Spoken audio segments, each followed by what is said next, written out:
Aloha Maui Nui. Hey, this is Josh Porter here. Jason Burkhardt, how you doing? Welcome to the SolarCoaster. Yep, episode 35? 35. We're really here. 35. It is the first episode of the year in 2018. Happy 2018 to everybody out there.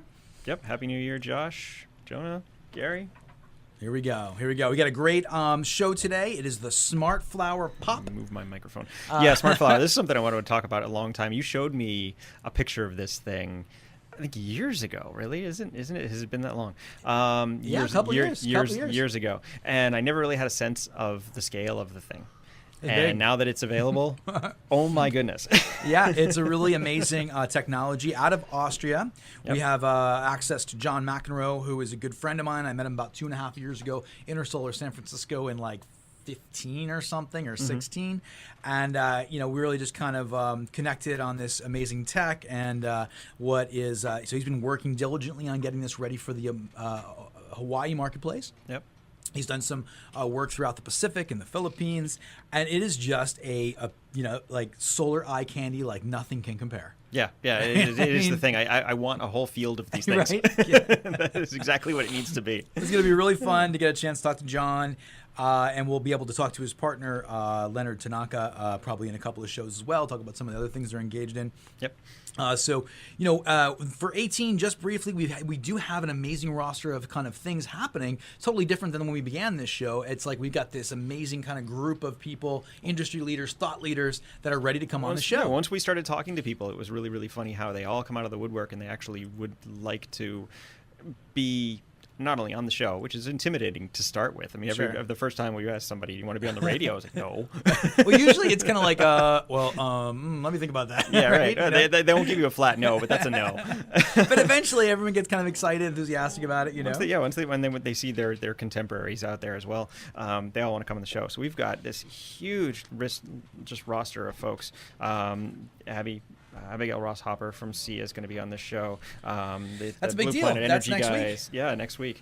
We've got Raghu from Enphase. All these folks that co-founder are of Enphase, the co-founder of Enphase. Right? This isn't just some random gentleman from Enphase. We got ideas. We got the Maui Energy Conference coming up in March. That's We're excited about that, about decarbonization, kind of getting that definition sorted out. We have some opportunity to talk about. Eric Blair actually asked us to bring on a tax professional to talk about how, in his language, the new Republican tax code is going to create issues for solar. Well, Abby is an attorney that lobbies D.C. That's for her job with SIA, and she's going to be able to help us out with that. We gave her the bullet points already. Yep. That's next week. We hope to get Mercedes on the line with their new Mercedes program, their battery program. We've been talking to those guys for about a year now. Yep. There's just and there's a bunch of other ones. And too, it just keeps going. Yeah, so stay tuned for a great beginning of 2018 to dig into all this great stuff. So this is the SolarCoaster. We are a renewable energy themed talk show right here in Maui County, Fridays at 1:05 p.m. KOI 1110 AM is our home. 96.7 FM Central, 96.5 FM West Side, 98.7 FM Upcountry. Call-ins are welcome. 808-242-7800. That's 808-242-7800. That's the call-in line. Do give us a call. We love hearing from our listeners. We can be found on the web too, right, Jay? Yep. www.solar-coaster.com. That's solar-coaster.com. You can pick up the Listen Live link if you're in other parts of the world right there. You can also click on the YouTube stream. We're live streaming right now. Check us out. Hey, guys. Here we are. And if you're interested in stuff, you want to send a question, you can't call in during the show, there's actually a web form down the bottom. You can sign up, get on the mailing list, and also submit questions right there. So just scroll a little down the main page, and you can send us your questions for the show. Absolutely. And we are sponsored by a great stable of group of companies, Maui Solar Project, Tabuchi Electric America, Sonnen Battery, and Pika Energy. Thank you, sponsors, keeping us on the air week after week. Thank you, guys. We do appreciate it very much. Podcast section. We got some podcasts out there as well, right, Jay? Yep. We're available at SolarCoaster on iTunes. Stitcher is up and running, and TuneIn Radio as well. So we're out there on all these services. And a couple of new things. We're always trying to kind of push the envelope a little bit. We have a transcription of the show, so you'll be able to follow that content up in our blog shortly. That's been a process. We talk a lot, so yeah, really. It's kind of kind of a thing. I didn't think it was going to be nearly as much of an effort as it was. I'm like, oh, I can knock this out in a couple hours. The entire day later. That has like 3 sets of eyes on it too, right? Yeah, exactly. And then we've been playing with infographics and some memes, and the guys are like, Josh, stop geeking out of the memes, don't waste you. But we get a lot of these. They're fun, right? Those little videos, 10, 20-second videos to kind of show what we learned in the show. Well, we have a specific point to that. We want to raise awareness for different issues. And that's the whole point of the show, is just raise the base education level so you folks can make the right decisions when you're out there looking for energy products. Definitely. So let's get started, guys. Jump right into our news and events section. We got some good stuff going here with global news. Global news, right off the bat, sea level rise, coastal cities flooding in 2017. So they were talking about Miami, Norfolk, different sea level towns. But the one that shocked me is just this morning in Boston. If you haven't seen this yet, get online, look around. Boston got hit with this little, what they call it, a bomb cyclone. Bomb cyclone. But it literally pushed a couple feet worth of ocean water, and of course all they've had a lot of snowfall, so all the street grates are all covered over, and it's just the water is just sitting in the middle of the streets. It can't go anywhere, and I mean this is a real problem. Boston's a lot of landfill. I used to live there many years ago. Right. Boston's a lot of landfill, really low lying areas, relatively flat except for the parts that aren't. But that's Old Town, and this water just will sit there, and it's freezing in the streets. Oh, man, that is really concerning. But this is a big problem we're going to see more and more of as they talk about sea level rise. All these low-lying cities, Baltimore, Miami, Tampa, New Orleans, a lot of Florida. I don't think any point in Florida is more than 3 feet above sea level. That's as of a number of years ago. So it's all high risk, and it's going to cost a huge amount of money to keep it safe. So we're talking massive additional seawalls, breaks out in the ocean to stop tidal surge, right? And all these other things. So they're estimating billions and billions and billions of dollars required by 2060, which is far away, but not so much. And what's interesting, I think, about this morning was that we found this Inside Climate News. It's on insideclimatenews.org, by the way. Sea level rise is creeping into coastal cities is the title, and saving them won't be cheap. But then, of course, alongside in Facebook feeds, we're seeing what's happening with the bomb cyclone in the Northeast. Mm-hmm. So it's like you could easily read this and say, oh, theoretically this is happening, and it's kind of, okay, great. This is eventually we need to worry about it. But and then you go over to Facebook, and it's like people are posting, 2 feet of water throughout downtown Boston. So we're literally in this space at the moment. It really is some concerning stuff. And as we all know, we live in Maui. We've been fortunate in the past with major weather events. We get the Big Island right there. It's we do have a bit of a blocker. Right. But it is we get hit with the wrong storm out here, we have some serious stuff to consider. Yeah.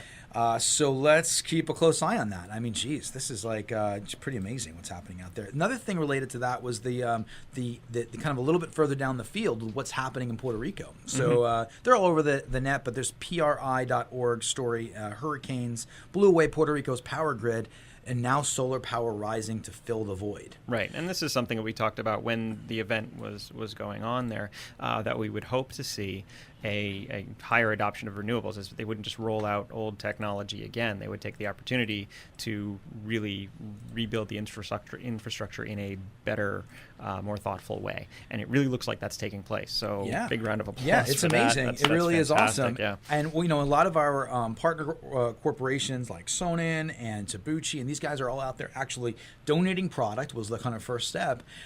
Tesla had done this as well. They did some amazing stuff. And then now there's real aggressive marketing happening effectively. And one thing that kind of caught my eye here is that this family in Puerto Rico, they bought a Tesla Powerwall system, and they said, okay, we decided we need to invest in this. And why? Well, first of all, we don't have energy. We have a generator. They're spending $400 a week on their generator costs or fuel costs. Yeah, right? I don't think they have any domestic production of fuel like No, that, right? It's imported just like Maui, right? Right, so it's all imported, and I can guarantee that people are charging kind of a premium at this point for Sure. those types of fuels. So they're probably getting gouged on the fuel costs. Yep. And then they're like, it's just time to do this. We have solar panels on roof. We need the batteries. Let's do it. They put in a Tesla Powerhouse system, AC coupled system, Yep. and all of a sudden they're able to use it, and they mitigate their. I'm sure they're probably still using their generator at times, but they're able to use this system. So it's pretty wonderful. But the numbers kind of struck me. 200 sold. It said Sonnen systems. 200 sold Tesla systems just by one of these major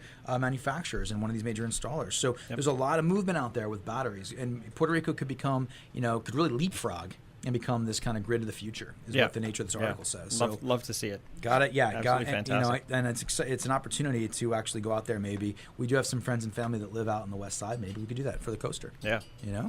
Very cool. So what else we got here? Next up, this was an article you sent me this morning, and we have differing opinions on this one. The title of the article is Solar Power, Capturing the Fruits of Our Labor. And The Forbes one. Yeah, the Forbes one.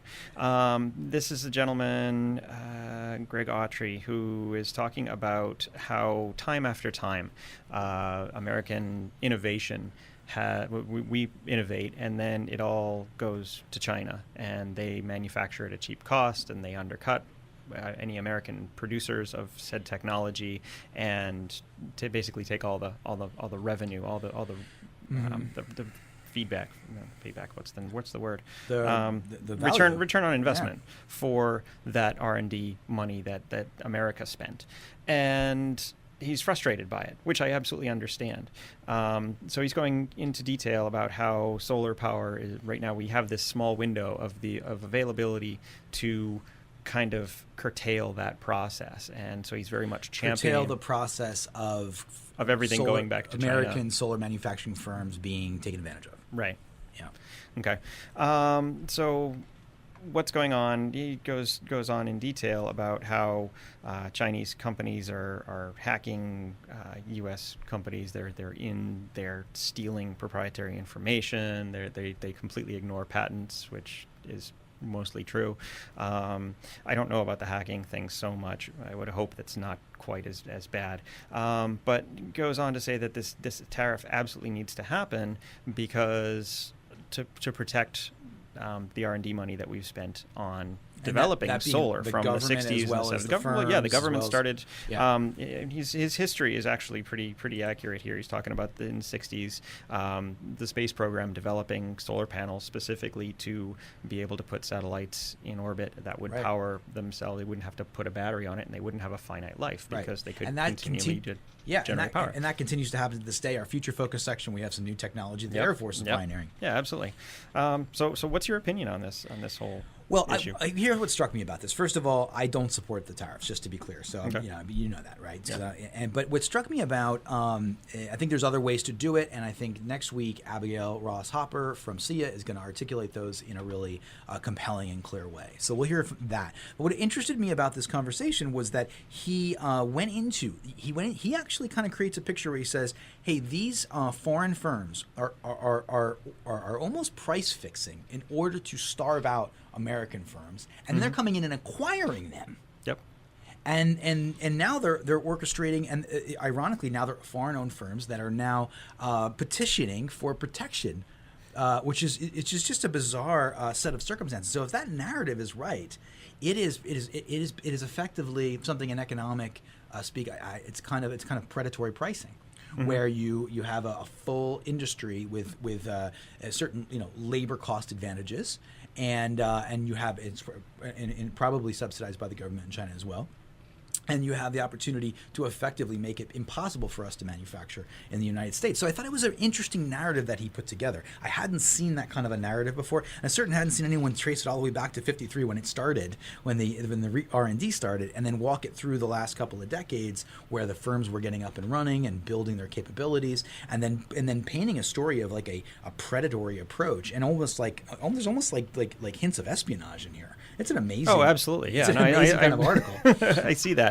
that. The issues I have with it is that as he's painting this picture, he portrays, and I don't know why you don't take offense to this, he portrays the installers as a bunch of guys in some cheapy vans with a bunch of cheap Chinese panels and a ladder. Sure. Yeah. No, that was a key piece of that conversation. Yeah. First of all, I find that really offensive. Second of all, it has no basis in reality. In my experience, people do not buy those really, really cheap Chinese panels unless they're buying them at Costco or something. Yeah. If you have an installer sit down with you, you're always looking at the higher end because you want to have the amount of production that you can get out of a good panel. How many of those Chinese panels do you name a Chinese manufacturer? I don't even know the names. So here's the thing: there are cheaper manufacturers. There are different tiers of manufacturers, but the bulk of the tier 1 manufacturers that were dominant in pricing tend to be Asian produced, right? Mm-hmm. So, like for example, Canadian Solar. A misnomer, produced in Asia, right? Yep. And but they are number 2 or number 1 in volume production as of like last year, right? Mm-hmm. There's actually in the industry the number 1 volume manufacturer of solar panels. It's almost like a curse. Everyone knows that you don't want to be number 1. You want to be number 2 because if you're number 1, your time is limited. You know what I mean? Right. It could go south for you. Again, so that's Trina is another big Asian one that had a tremendous amount of volume, and there's a whole series of other ones. But I just find it to be an interesting conversation, and I think that he put his homework in to try to create a case for these tariffs. Now, the thing that I don't agree with, I think those tariffs aren't going to have the effect he wants. It's not, although manufacturing does create a lot of value in a community, maybe in a nation state, in like the United States. It's going to take years for that to have any effect, and who knows where the industry is going to be by that time. I just don't think it's the right policy, the tariffs. No. And in fact, I think he kind of fell down on the research a little bit too, because Suniva, one of the trade case. Gotcha. Is actually majority owned by Chinese. Nice. And not only that, the Chinese opposed the trade case. That's really interesting. And the people driving it are actually these guys, SQN Capital Management. Familiar? Wall Street. Okay, yeah, it's all Wall Street. Down to Wall Street. Yeah, they want to recover their money. They're actually out $51 million in equipment costs that they want to recover. Nice. So as these go into bankruptcy, the conversation went, the Chinese majority ownership said, we don't want this trade case to go forward. Yeah. SQN says we absolutely have to do it because if you don't pursue it, you're bankrupt. The equipment will be sold off, the company dissolved. There will be no one to pursue the case, which is the reason why SQN Capital Management is actually bankrolling this entire process and keeping Suniva afloat. Yep. Okay. So I don't think we're going to solve it today, but I think this is a really interesting article to check out. It's on Forbes. Greg Autry, Solar Power Capturing the Fruits of Our Labor. Yep. And the opposing argument you can find on Bloomberg, Chinese solar makers show $55 million path to avoid tariffs. Right. They're both out there. So, Jay, we do have our caller on, and we're kind of moving a little bit behind schedule on the news. Would you like to take that, or you want to stop and move forward with it? Real quick. Hope everybody, a lot of people don't drive Derry Road anymore. Do drive by there because of major new installation, very pretty. Looks like a kaku. Yep. Yeah, you're familiar with the folks behind that, but I'm just thrilled to see more of them popping up, and I think it's great for shade and for parking and hopefully for some energy. It's great, and it's right through town center. It's right there, and it's also it's funny because I was thinking about that fella in the Chamber of Commerce or someone or the Planning Commission. Mm-hmm. He goes, what did he call the when he's talking about Costco? It was a while back, a couple shows back, and he goes, oh, those carports are butt ugly. I don't feel that way. I look at those things and I think they're beautiful. I want to park under it, and I'm thinking you can go get shave ice and actually park under that instead of sitting in the hot sun. It's great. I think it's a wonderful thing for the center of Kahului to have. Absolutely. Absolutely. So there's some other cool Hawaii news we'll get into later. I think we should jump right into our product focus, if that's okay. Yep. We'll do our commercials afterwards. We do have John on the line. So before we jump into that, though, just to introduce it briefly, Smartflower Pacific is an amazing organization, and they have the rights to distribute this product throughout Pacific and Hawaii. And I got to know John a while back, and just really excited about this technology. Jay and I got really stoked on the idea of heliotropism, which is this big fancy word we love to say. Yep. Heliotropism, and basically, what does it mean, Jay? Well, it just means that if you think about sunflowers, they track the sun as they go across the sky. So the sunflowers, if they do heliotrope, they point the head of the sunflower toward the sun at all times. Yeah, which is really cool, and it's a great idea because you can capture more energy that way. You're not side faced to the energy coming in at any time. Right. So the way solar panels work and way plants work, right? Is Yep. that they want to capture as much of that energy. Perpendicular is where you're going to get the bulk of it. Yep. So it turns out that flowers follow the sun. You know, Yep. it's something that we probably all knew. Well, if you remember a while ago, there was all the flowers down at the end of the highway toward Malaya, and that was fantastic. Those flowers did not heliotrope, by the way. But we there didn't was find a different strain. Apparently, there are some We sat sunflowers there that for how long? heliotrope and some that don't heliotrope. This is a funny story, actually. Well, we went out there. We went there super early morning. It was dark. There was nobody there yet. We're setting up. 3:30, 4 I o'clock. brought all the GoPros, and we're trying to take a stop motion video of that, over to time lapse photography. So I set up everything, and we sat there for a good hours. I'm like, I don't think they're moving. I don't think they're moving. And then the sun's coming up. We're getting sunburned. All the people showing up, taking their pictures, everything. They're not moving. So we got some great video, but it wasn't of the flowers actually panning across the sky. And then we called the Kings from Biodiesel, Kelly King, I think, right? Yep, and we're like, yep. hey, we did this thing. And she goes, oh, yeah, those kind of sunflowers don't heliotrope, Josh. Bummer. So, but this system does heliotrope, the does, Smartflower, and we're going to learn all about it. And I can't wait to hear from John directly. So we got John McEnroe from Smartflower Pacific. Aloha, John. Can you hear us? Yes, I can hear you. It's a little choppy, but I can hear you. All right. No Well, worries. welcome. Welcome to the SolarCoaster, John. We're really glad to have you on board. Can you turn your radio down? Thank you very much for having us here. Yeah, it's great. Can you just turn that radio down? I can hear an echo in the background, please. Hello? Yep. Yep. Okay, gotcha. There we Is go. it better? Sure. Yeah. Okay. So yeah, introduce us to yourself and the Smartflower. My name is John McEnroe, President and CEO of Smartflower Pacific. I'm the exclusive distributor of the world's first all-in-one solar system called Smartflower. The product comes out of Austria. It was invented by an Austrian man named Alex Swatek, brought to market 5 years ago, and we have over 1,600 installs worldwide to date. And I'm also doing exclusive in the Philippines. So we have installations in the Philippines, and we're getting units to Hawaii as we speak. Yeah, it's and then you had mentioned to me earlier, John, that there was kind of a cool story that it was invented written, sketched out in a bar napkin. How did that work out?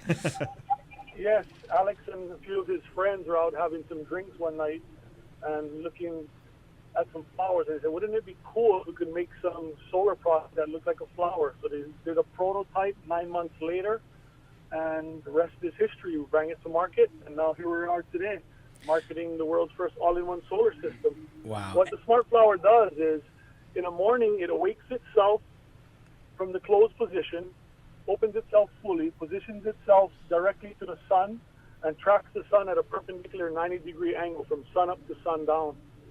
So you get 100% maximum efficiency for the solar production. Right. So now there's some, and this is pretty, it's pretty, I met John, I think originally at InterSolar in 2015 or 16, just as you were bringing it to market. And you walked past, and it was really the showstopper. It was really the thing. It's really intimidating. I had never seen one at scale. And he finally sent the pictures with some people in with the products in the same frame. And it's impressive. What's the total size? How big are these things? Well, the unit, as it's fully open, it stands 15 feet tall and 15 feet wide when it's fully east or fully west. And when the unit is closed, it's 9 feet tall.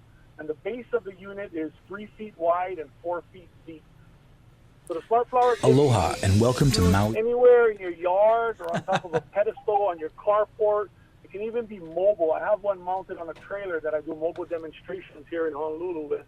Oh, In the nice. Philippines, we're also putting one on a trailer to take around and rent out to people who want to use renewable clean energy for events instead of using Right. fossil fuels and having the scent of the diesel or gasoline as well as the sound. This is a silent, clean, renewable energy solution we have. And so, really remarkable when you see it. You're definitely excited. And John, if possible, please try to turn that radio down. We're getting a little bit of echo here still. If you can just kind of kick that off, that'd really help us quite a bit. But it really is something like when you come to, like, I remember the guys at InterSolar. There's this, there are these aisles. People are just cooking back and forth, kind of doing business, meeting everybody, taking business cards, all that. And then there's just a bunch of people standing around something in the middle. like in awe. You know, there's Yeah. like probably 20 people going, what on earth am I looking at? You know, and that's kind of how John was rolling in Intersolar in 15 or 16. And so it is stunning. It is inspirational. It's kind of like something beyond just technology, but the technology is really robust, right? And what John's describing right now is a system that can be deployed in, you know, almost like a backyard. I mean, you don't need boatloads of space to make this thing work, and you're able to track the sun all day long. So you're able to take a certain amount of solar that would typically only produce, you know, X, and then produce a significant amount more because of the dual axis tracking, meaning both seasonally and daily. You're able to track the sun and keep that angle of incidence at 90 degrees. So it really is a remarkable technology. You know, yeah, that does amazing things for your energy. We talk about the curve that you get throughout the day. Well, it's a curve. It's not. It's a square wave. You're getting energy or you're not. You said it's all in one, and that kind of interests me. I specifically don't research these too much because I want to be able to ask the questions live time. So it obviously has the solar panels. That's the large flower portion of the unit. Then what's contained in the base? It has a full inverter system. What comes out of it? Yes, in the inverter system we have right now, it's a Fronius Primo 3.8 inverter that we're using for the United States. Mm-hmm. And also we have the electronic control board located inside the unit. Mm-hmm. So everything is self-contained in the unit. It's approximately 1 hour installation time from when the technician arrives on site to when you have a working SmartFlower unit, if you already have the cement pad poured and ready to go. The installation procedure is 4 mounting bolts at the base of the unit and 3 wires from the external output of the inverter going to the panel box of your location that you're going to be using the SmartFlower. So it just puts out AC and you get access to it right away. That's really cool. Yes. Yeah, and what I find interesting about this is kind of, you know, you've got a couple of use cases that stand out to me right away. Right, one is if you're renting a house and you want to use solar. Right, we found a use case for someone that's renting a house. We recently talked about the community solar program that was announced. Right, so there's an option all of a sudden. Now here's another option. Right, yeah, and this option actually is pretty compelling because you can take it with you. You can put it in. Yeah, it's yours. Yeah, and you can take it with you. Is that right, John? Are you finding that people in that scenario might want to go with a SmartFlower? Yes, some people, not only that, but also people who don't want any alterations to the structural integrity of their home. Being a SmartFlower doesn't need to go on your roof. You're not drilling any holes. You're going in your yard. People with older homes or high-pitched roofs, they're not really keen to have anyone up on their roof. Absolutely. The SmartFlower can be positioned in their front yard, backyard, as long as there's no shade or obstructions that'll block the sun out of it. It'll work perfectly fine. That's a really that's a really, sorry to interrupt you, but that's a really compelling case from the perspective of an installer, right? I've been on pretty much every kind of roof there is, and there are certain circumstances where we're sitting there going, I don't like that roof, and this fella doesn't want to re-roof. Yep. And it's a 20-year-old cedar shake, and he's actually had a couple guys come out, and they're all kind of going, not me, right? Because they just don't want to have that issue. So in that scenario, we could say, hey, we got another solution for you. Rather than have to, worry about the liabilities and the concerns and all that, we could say, hey, here's another scenario entirely. Yep. This is something that may be appropriate for you. You don't want to change that cedar shake roof. You got this big, beautiful old, historic house up in Kula. Okay, well, let's just put a SmartFlower over by that. Don't want to driveway. punch holes in it. No, I understand that completely. Yeah, sure. And one of the smart features that the SmartFlower has is if in excess winds of 34 miles an hour, the SmartFlower will go into what's called a SIPL 1 or neutral position, where the panels are aligned with the ground, parallel to the ground, and once the wind detector recognizes wind speeds decrease to a safe level, it'll automatically position itself back to the sun. Or if there's constant wind speeds above 39 miles an hour, the SmartFlower will autonomously close itself up upon recognition by the wind sensor that it's safe to open again. It'll autonomously open itself again, position itself to the sun, and begin tracking autonomously. Nothing needs to be done. So once we turn the SmartFlower on, it's set, ready to go once we position the coordinates. Wow. So you're when you call it a SmartFlower, you're not kidding. There's some, right. So, and how does that work? Is that like a GPS system or something? What's going on? Are we? How does it know? I mean, you have weather monitors, you have sensors, but then it needs to be able to track the sun. I wonder what that system's like. I mean, yes, we input the longitude, latitude coordinates, and it finds itself anywhere throughout the world, and optimal position to the sun, and it focuses the panels towards the sun, and slowly moves throughout the day to be aligned 90 degrees with the sun to the evening. Yeah. And in evening time, it autonomously closes itself And at the end of each blade, there's brushes that clean any dust, dirt, and debris off the surface of the panel daily as it opens and closes. So unlike traditional rooftop system, once it's mounted, you need to have someone go up there and physically clean it. Sure. So these brushes help to reduce any type of sediment or buildup that will accumulate on top of the panels, allowing it to be more productive over time. That's interesting. So you have less required cleaning, and then it's also, it's also accessible, right? So That's what I was going to say. It's close by. You put a little step ladder up. You don't probably, have to. Yeah, you don't have to actually go up on the roof to clean them. You just get the little window cleaner out. So you get all these great features, John. You got this retractability. You have this heliotropism, this dual axis tracking through GPS. You have it's cooled, right? It's cooling because you're not on a roof, right? So that you have your panels are actually going to be performing better per rated watt because they're cooler than on a roof. Because of the open face back panels, air is able to pass freely through the back of the panel, keeping it substantially cooler than traditional rooftop systems, whereas the back of the panels and the top of the roof, that dead space creates hot air, in turn creating inefficiencies, lowering productivity for traditional rooftop systems.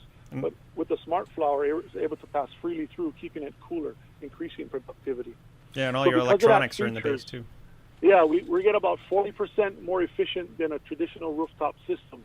So the SmartFlower itself is a 2.5 kilowatt peak system, but because of those smart features that I mentioned, it's equivalent to a 4 kilowatt rooftop system. That's pretty interesting, because I think our average size system for a whole house is about 6 kW, okay? But when we think about the path of solar for the last 10 years, the 2.5 kW, that was almost like the starter pack for solar over the course of the last decade. We had a system called the monopack, and it was 2.5 exactly. So this year is kind of squarely in the middle of that, right? It's saying you can get 2.5 STC, but in actuality, because of the tracking, you're going to be upwards of equivalent to about 4 kilowatts in solar generating capability, which is pretty remarkable in terms of overall energy you're going to get throughout the day. I guess you're never going to get more power than 2.5, but you're going to get more energy as if it were a 4 kilowatt solar system, broader shoulders throughout the energy curve. So that's very interesting. And I think also what it kind of gets me really stoked here, John, about this. I mean, first of all, I know people that just love the idea of a SmartFlower. They just love the idea. They're like, this is beautiful. I want to see a whole field of them. Yeah, like this thing. Somewhere. It's definitely a statement of renewable energy. Unlike the traditional rooftop system that's out of sight and out of mind, this is an in-your-face statement of renewable energy, showing your friends, colleagues, business partners, employees, everything, your commitment to going green and your commitment to renewable energy. Yes. And I think there's something to be, there's some value to be seen in that. And I think that I know certain people that are just like, I really dig that and I want this kind of an idea, John, we have some new programs being launched right now with the utility, and it kind of strikes me that this could be particularly applicable for some of these new programs. So we have CGS Plus coming down the road, and that's a new backfeeding program. This system is fully approved by Hawaiian Electric, correct, John? Yeah, everything the UL approves, everything the DPP, everything, there's no problems with it. Everything is ready to go throughout the whole U.S. California has some installations already down south, Texas, up on the East Coast, everywhere. We just brought it to Hawaii now because we have to change the inverter out to an inverter that was approved by HECO. Right, I remember that conversation. So you got this. So right now, literally, someone could call in and say, "Yep, I want to be the first SmartFlower owner in Maui," and we could make that happen for them. Is that right, John? Yes, as long as they contact Josh Porter. Solar project. It's a nice shout out. Thank you. All right, I'll throw the number in there: 269-2352, 269-2352. If you want to give us a call, we can talk about the SmartFlower. I'm definitely a devotee to this really remarkable, aesthetic, beautiful thing. Go to the website. They can go on www.smartflowerpacific.com and get all the information that they can find there about the SmartFlower. And any questions they have, they can go ahead and send an email to sales@smartflowerhi.com, and we'll be happy to answer any questions, or they can go ahead and call Josh great. There on Maui. Yeah, and thanks for that, John. Thank you very much. I do want to just, one last piece from our side here. I think that the CGS Plus and the NEM expansion that's just about to be clarified on the 9th of January. TECO is finishing hearing testimony on their new programs, or the PUC is finishing hearing testimony on the new programs, and we should have that NEM expansion non-export process clarified. If we can create a non-export a SmartFlower, that is a nice way to expand your NEM, right? Because you've already taken up, most most people that have NAM, they've already taken up their optimal roof space. Right. Yeah, Right? exactly. When you put it up there the first time, that's where it goes. And then the conversation we're having is, well, we go north, you're going to be dropping about 15% efficiencies. But what if we don't go north at all? We go backyard with the SmartFlower, and we bump efficiencies by 40% or whatever. I'm thinking personally, I have that old rusty basketball hoop that came with the house, and the kids used to use it, but they don't use it anymore. That's It is a concrete pad. It does have 4 bolts. Oh, boy. Oh, boy. Gotta wonder. That's exciting. So I think that NEM expansion, CGS Plus, those are all really interesting areas. And at the moment, we're working with a non-battery solution. Is that right, John? But we're going to see batteries coming sometime in the future? We're looking at having some battery solution, a fully off-grid version that can be run just with the SmartFlower itself, mid-year, end of Q2, beginning of Q3, 2018. Ooh, that's going to be exciting, That's right? really fun. Yeah, you just drop them in a field anywhere. There you go. Because of the regulations with the UL and Hawaii and everything, we're unable to use the units as they were being sold in Europe and Philippines as a fully off-grid solution, just plug and play. So in Philippines right now, we have some installations that we did where we installed the units fully off-grid. You don't have to be grid-tied at all. Drop the unit off. It has internal battery storage, up to 13.8 kilowatt hours of storage. It's a good number. And yes, you can just put, if you have some kind of retreat or mountain home you want, live fully off-grid, just go ahead and purchase one of the units with batteries. From then, 1 hour to install, you're producing your own free, clean electric. Nice. Very cool. Really do appreciate it. Is there anything else you want to tell our listeners while we've got you here? Are there any final thoughts here, John? No, just everyone should focus on renewable energy and going green to help be good stewards of the environment and help our planet. That's why we're here. Absolutely. We're on the same page. Right side of solar. John, I really appreciate you coming on. It's been kind of something I was hoping to put together for a long time now. It's great to hear about your forward progress in the Philippines, here in Hawaii, throughout the country. I think this is a great example of the types of technology we need to see more of. So thank you so much for taking the time to give us a call today. And we'll be in touch soon on this. I think we're going to see some the first Maui SmartFlower install shortly. Absolutely. Right? All right. Absolutely. Looking forward to it. Thank you guys for your time, and we really appreciate it. All right. Aloha, John. All right. Thank you. Bye now. Yeah, so anybody who hasn't seen this thing, do look up the website. We've posted up on our website, and you can get in to actually check it out as well. But you really do need to see it to understand how impactful that is. When he says it's a statement, he's not kidding. Okay, so I think we should run our commercials right now. Does that sound good, you guys? Absolutely. And then we got somebody we'll, on the call, too. We'll pick them up on afterwards. We'll be right back. All righty. Aloha and welcome to Maui Solar Project. It is easy to feel rejuvenated just stepping outside on a magnificent Hawaiian day. Maui Solar Project is here to help harness that energy you feel in your body and use it to power your homes and businesses. As lore tells us, Maui harnessed the sun so as to slow its path across the sky. Join Maui Solar Project as we harness the sun's energy and slow Hawaii's dependence on fossil fuels. Call Maui Solar Project at 269-2352.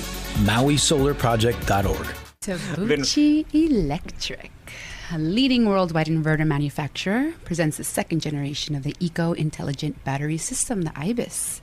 Tabuchi's grid-friendly system includes a high-efficiency inverter, stackable batteries, and integration with Jelly software for the most adaptable battery storage system on the market. The system is optimized for energy management and cost performance. Maximize your solar investment with Tabuchi's electric eco-intelligent battery system. The Sonnen Battery Eco is an energy storage solution that utilizes intelligent energy management software. The system is available in a variety of storage capacities and allows for expansion. Sonnen Battery Eco allows you to save money by harvesting energy from your solar PV system and using that stored energy when rates are more expensive. Sonnen Battery Eco is specifically designed to provide you and your family peace of mind in the event of power outage. Our unique power detection system will sense outages in real time and automatically switch over to battery power. See Sonnen Battery Eco at sonnen-battery.com. MIT founded Pika Energy, makers of the Pika Energy Island, a smart energy management system that uses solar panels, lithium batteries, and intelligence to manage your energy and keep you powered even during outages. With a clean, intelligent alternative to grid power, you're in control of your energy future. Pika's Energy Island lets you manage electrical costs with HECO-ready self-supply functions. Pika's largest battery, the Harbor Plus, offers 16 kilowatt hours of stored energy and can power loads of up to 10 kilowatts. And if you need more capacity, just add a second or even third Harbor Smart battery battery to the same system for a maximum of 48 kilowatt hours of usable storage. Pika Energy, own your power. To learn more, visit pika-energy.com. Okay, we're back. Those are our wonderful sponsors, and those wonderful companies and people keep us on the air. So thank you again Really for your support over the year. And apparently we have Solar Anthony on the line. He's Solar Anthony, here he is. He's been on the show before. The legend. Are you there, Solar Anthony? I am here. Happy New Year, SolarCoaster Radio. How you guys doing today? We're doing pretty good. Pretty good. You had a good day show. here. You hear the Smartflower? Yes, do you want one of these things? I'm really excited about the technology. I can't wait to see them start growing all over Maui. Nice. Excellent. Right on. So, yeah, the reason I was calling in, I just wanted to give one of my coworkers a big shout-out. He sold 20 panels for the new year.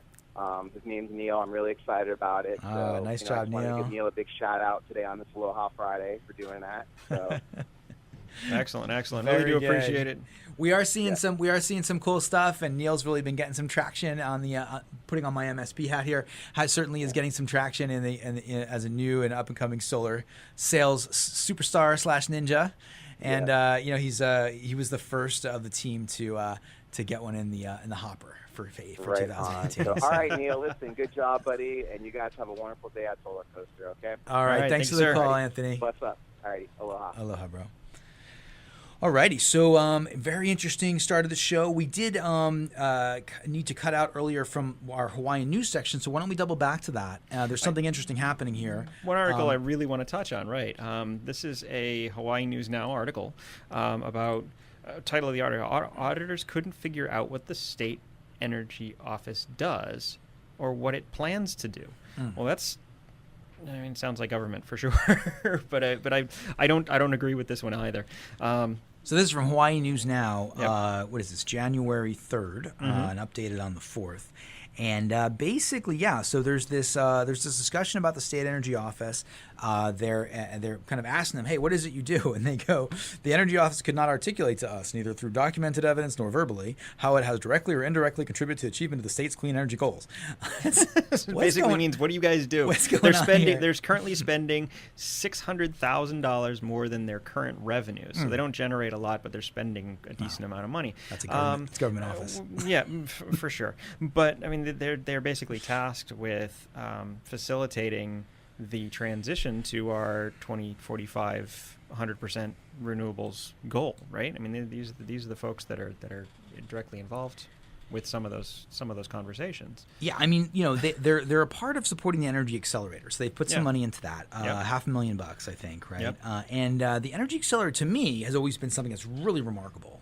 So I've been to some of these conferences, been to their seminars at the Pacific Resilience Energy Summit out in Honolulu every year, and it really is just a amazing group of people that are effectively, it's like an incubator. They're saying, what kind of energy ideas do you have? How can we incubate these? And they have they have a success record too, right? So we do have a quote here. This is the R&D that we were talking about before. There's this American innovation, right? And this is the investment that they're talking about. So we've got this massive investment into developing new energy technologies right here in the state. Here in Hawaii. Hawaii. And there's someone here is complaining about the fact that they're sending them back and forth to Silicon Valley. Well, Silicon Valley is a hotbed of technology and funding. I think a lot of it has to do with funding. Sure. Right? Absolutely. Because I've seen some of the language and I get all their emails and stuff, and I'm not affiliated with them in any way. I just think they're pretty awesome. So I'm sure you can invite some investors out to Hawaii, but generally speaking, if you don't have the money and you don't have if you had the money, you wouldn't need the investors.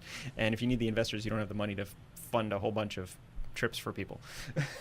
Yeah. So I guess they want to get better clarity as to what they do, but I do think it's interesting they're kind of taking aim at them in a way here. So what is this all about? 36-page audit. Yeah, and frankly, I haven't read the audit yet. I will take a look at it. It'll be some light reading over the weekend. Sure. But I think that there's something interesting brewing there, so we should keep an eye on that and see how this thing pans out. In my mind, or at least my experience with the accelerator has been overwhelmingly positive. I don't know that we certainly need to account for how the money's being spent, but we'll have to take a look at that future forward here. Yeah, absolutely. Okay. Future focus. We're firmly in the future at this point. Yes. Smart flowers. Smart flowers. Three ways science is targeting energy storage costs. This is a little article in Renewable Energy World where they're actually talking about crazy, weird battery technologies that people are researching today. Innovation again, to replace right? to replace all this research. I mean, this is where the technologies come from. You have to do a lot of research to figure out which ones are truly viable and not. And some of these, when you hear these ideas, you're going to know that some of them may or may not actually pan out, and some of them may be really, really odd but actually work. You never know. Right. So team at Stanford is working on using urea as the battery's electrolyte. The P battery. Yes, the P battery. This is Right. actually legitimate. It's inexpensive. It is a component of urine. It's not the only thing. You can get it from other sources. But, I mean, can you imagine if your car's low on power and you just kind of hope you parked in the right spot? So urea is a component of urine and is commonly used in plant fertilizer, right? Sure, So it's not sure. actually P. According to Stanford, the battery's electrodes are made from aluminum and graphite. Yep. One team member said they're working with the cheapest and most abundant materials on Earth. So the idea here is, how do you store energy cheaply? I think this is a really good trend that I see in every single one of these technologies, is that they are no longer targeting some really obscure, unique minerals that we need to strip mine for, or that are byproducts from other things. They're tied to other industries. They're looking at stuff you can find around the house, on the ground, outside, underneath your floorboards, wherever it happens to be. I mean, house dust, let's look at that, and just finding something else that you can use to store energy, so that we're not dependent on these crazy, weird elements and technologies. Kind of like swimming pools. Swimming pools. Pools right. make great batteries. That's right. We talked about Thermal that last batteries, week. right? Well, this thermal batteries. actually number 2 is titled "A Watery Breakthrough" from Oregon State College, right? Yep. And they're talking about, they created a battery that uses hydronium ions. Did I say it correctly? Hydronium. Yep. Hydronium ions as a charge carrier that could be good for standing grid storage. The team says hydrogen ion is a water molecule with an added hydrogen ion. It works as an acid electrolyte in the battery and it replaces lithium, sodium, or potassium for carrying a charge. Yep. So this is another water. Now we did have Aquion, the saltwater battery company, that was up for about 7 years. Really tough, guys, to start a battery company. By the way, that's a tough endeavor.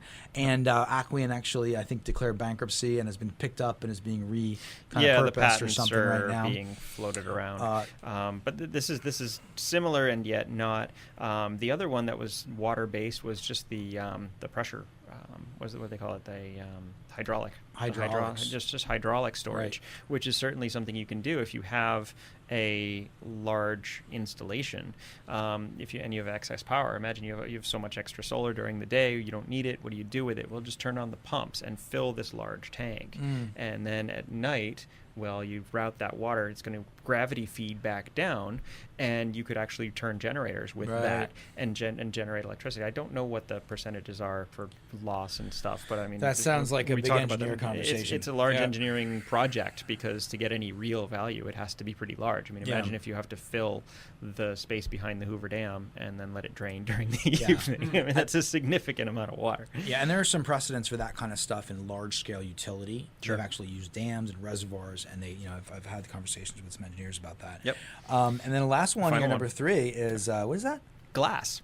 Glass. This is really cool, and but the key piece to this is from John Goodenough. Love the name; it is good enough. Really. But this is the same gentleman who came up with the lithium-ion battery way back in the day. He's been a researcher for how many decades, and it took him about 15 years. Another article, I dug into this, another article said it took him about 15 years to take that lithium-ion technology from this research phase to everybody's cell phone. Right. How many years? 15. 15 years. So it's a good long way out, but he's actually got this new idea using glass and what was the other? Sodium. Sodium was the other component of the battery. So glass and sodium, which are both really, really common materials, where we can build batteries out of them. And he's actually taking aim. The thing is, he actually specifically addresses in this other article, he specifically addresses energy density. And that's the problem with some of these alternative battery technologies. When you talk about with the saltwater battery and stuff like that, you're not getting the energy density that we need to propel an automobile.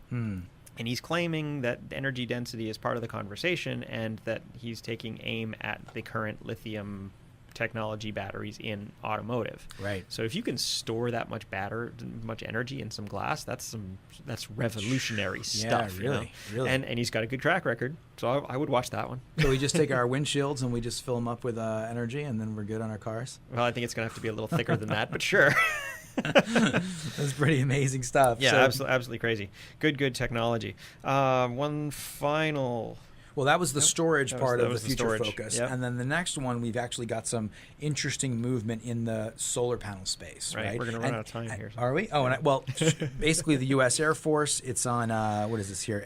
af.mil, military is the website. Yep. Advanced multi-junction solar cells deliver high efficiency, reduce cost for space. So they're talking, what I find interesting about this is that in the beginning of this conversation, we're talking about that Forbes article where he's saying all this R&D is happening in America and these companies are getting robbed, right? Yep. And then over here, we're seeing that this R&D is actually happening, and we're seeing major advances. And that is what this one is actually tied to the space program again. Yep. Once again, about density, about energy, the generation density, how much you can generate in a given space, and how you can get it up into space to keep these space stations running, right? That was part of the conversation in this article.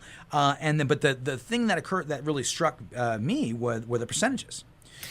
So frame this for folks. I mean, your average panels are. Well, yeah, about 20% efficient. 20%, For electrical energy generation, you're looking at a photovoltaic panel. It can generate about 20%, a little bit less, a little bit more. I think the record's around 25 and change or something like that. But I mean, real world, like the really awesome panels that we love, that interview with David Chang from LG Electronics, 60 cell modules, backside contact, 370 watts. That's kind of the leader of the pack right now in terms of value for energy production. But these here, those are probably you need to reframe the percentage again because you went to watts. Geez, actually, I don't have the spec sheet. Maybe we could pull it up real 20, fast. I thought it was 22. I'm going to say 22-ish. That's 22. That was what I understood. 22% sounds about right for the LG Neon R 365, 370. And then we had that glass that we were talking about couple weeks ago. The N-rail transparent glass. The transparent glass that was actually 11%. Right. So now we kind of have a frame of reference for this number. And that transparent glass though was a building integrated photovoltaic idea you would put on your windows, right? Not a panel, not a solar panel. So you have some frame of references here in capabilities in terms of energy efficiencies. Right. And basically what this means is the percentage is the total amount of energy from the sun striking the panel. How much of that is actually converted into electrical energy? Right.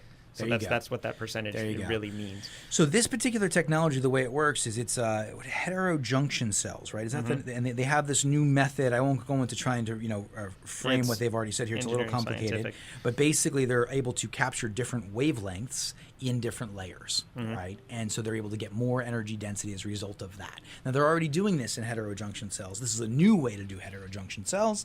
Well, if you really want to geek out, you can go read the article. But the bottom line is they're talking about 32% efficiency, 32% of captured sunlight into energy. So a double-digit increase off our best possible panel today. Yeah. So in general, and to put that into some context here, we don't generally see a conversation that says, "Hey, we're going to up it." That's like, we're going to up it a third. Again.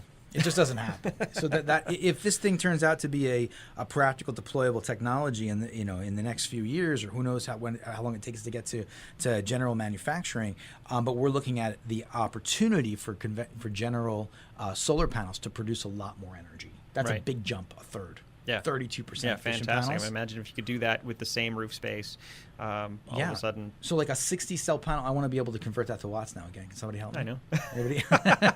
So if you had a 370 watt panel, panel at 22%, we're guessing on that. I think we're squarely in the high fives right now. That's where it's got to be.